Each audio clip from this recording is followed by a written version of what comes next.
¿cuál es la conclusión?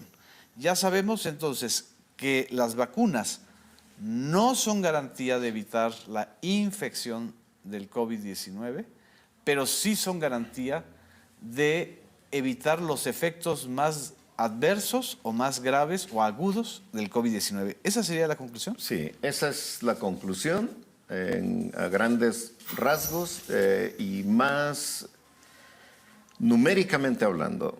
La conclusión sería una persona vacunada puede reducir hasta 8 veces o más la probabilidad de tener la infección, una persona vacunada o una población vacunada comparada con una población no vacunada, reduce hasta 8 veces la probabilidad de infección por el virus. Ese es un punto. Pero reduce 25 veces más la posibilidad de tener la complicación del COVID. 25 veces más comparado con los no vacunados para requerir hospitalización. Y 25 veces también reduce la probabilidad de morir comparado con las personas no vacunadas. O sea, la letalidad, por supuesto, se reduce 25 veces. Por supuesto, y eso explica por qué el 97% de la población que requiere hospitalización en México en este momento es la población no vacunada. Así es. Y aunque en esta región es el 92%, en donde está activamente la tercera oleada pandémica, y quienes se hospitalizan después de haber recibido la vacunación generalmente tienen factores de riesgo que los llevan descontrolados, me refiero a diabetes descontrolada, la obesidad o la hipertensión arterial descontrolada, y que por tanto el riesgo de hospitalización se reduce, pero no tanto como los vacunados con comorbilidades controladas o sin las comorbilidades.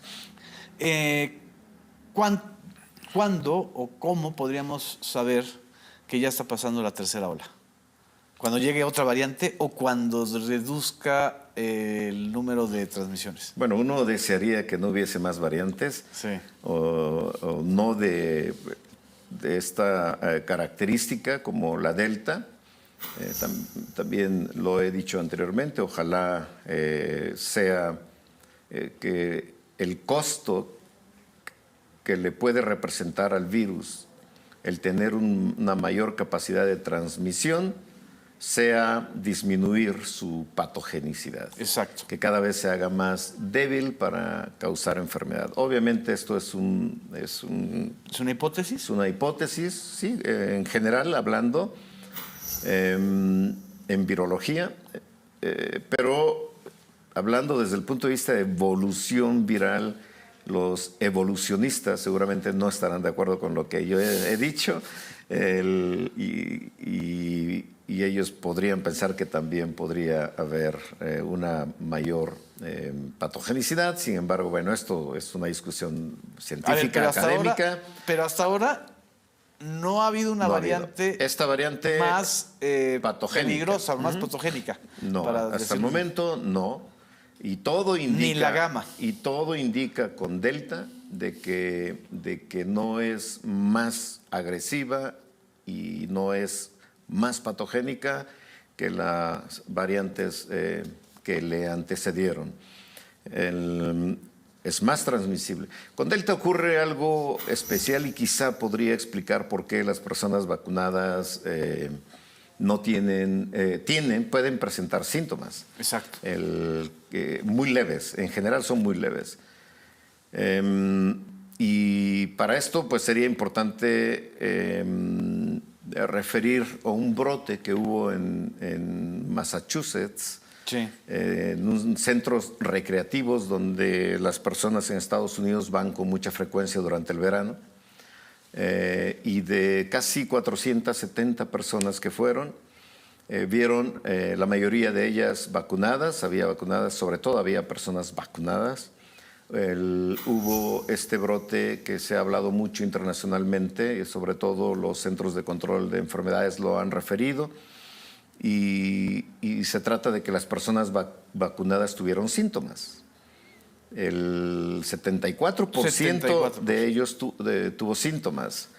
Es una proporción alta. Obviamente falta definir algunos factores determinantes y seguramente la aglomeración, los bares, los restaurantes. ¿Eran espacios cerrados? Había espacios cerrados y seguramente esto contribuyó a que las personas vacunadas tuvieran síntomas. Y fue una proporción alta, 73-74%. Los últimos números hablan de 73%, quizá un poco más bajo cuando se termine de analizar este brote. Sin embargo, de ellas, solamente 7 personas requirieron hospitalización y ninguna de ellas falleció, ¿no? Esto habla de la importancia de la vacunación para evitar las complicaciones graves y de que no evita la infección. Ahora, ¿por qué puede Delta, si la vacuna es eficaz para controlarla, por qué hay síntomas en las personas vacunadas? Esta es una hipótesis. Es probable que esa mayor capacidad de replicación que tiene la variante Delta provoque que se acorte el periodo de incubación. El periodo de incubación es muy importante. ¿Cuánto es? El periodo de incubación es el momento que entra el virus hasta que aparecen los síntomas. En promedio, la persona en la era pre-Delta, el periodo de incubación ha sido invariablemente 5 a 6 días. Es el periodo de incubación promedio. Y con Delta parece que el periodo de incubación se acorta un día. ¿Un día? Un día. Es decir, que puede ser mucho. De un día a otro uno puede presentar puede los ser síntomas. 4 días. No, 4 días. 4 en lugar días, de 5 o 6 días, se acorta a 4 días o 5 días.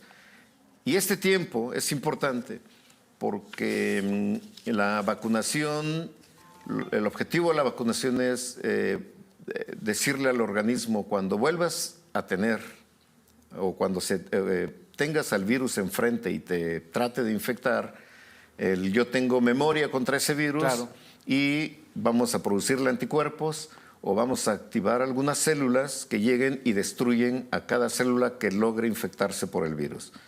Estas dos ramas del sistema inmune que son fundamentales, la mediada por anticuerpos, la mediada por células, que son fundamentales para contrarrestar los efectos de una infección o para incluso abortar alguna infección. Y es lo que seguramente ocurre. Pero el tiempo que tarda la memoria inmunológica para producir anticuerpos y para que las células tengan efecto, sobre todo en el tejido por donde entra el virus, que generalmente es, no exclusivamente, pero muy predominantemente es por la vía aérea, es nasal. Así es. No le da tiempo al sistema inmune de llegar rápido. Es como una carrera entre el virus y el sistema inmune. Ahorita que estamos en las Olimpiadas, es como si te llegara una corredora jamaiquina o un corredor jamaiquino, que es la variante Delta. Exacto. Y tú estás como corredor norteamericano. Yo creo que es un buen símil de lo que ocurre. Entonces, el virus es rápido y entonces alcanza a producir síntomas, y cuando llega el sistema inmune, aplaca el virus. Sí. Y los síntomas desaparecen y por eso no hay las complicaciones. Eso es muy importante. Pero entonces, si hay síntomas, ante la rapidez... Por la rapidez del virus, el virus se mete a las células, infecta otra célula, en lo que llega el sistema inmune y puede controlar finalmente la replicación viral.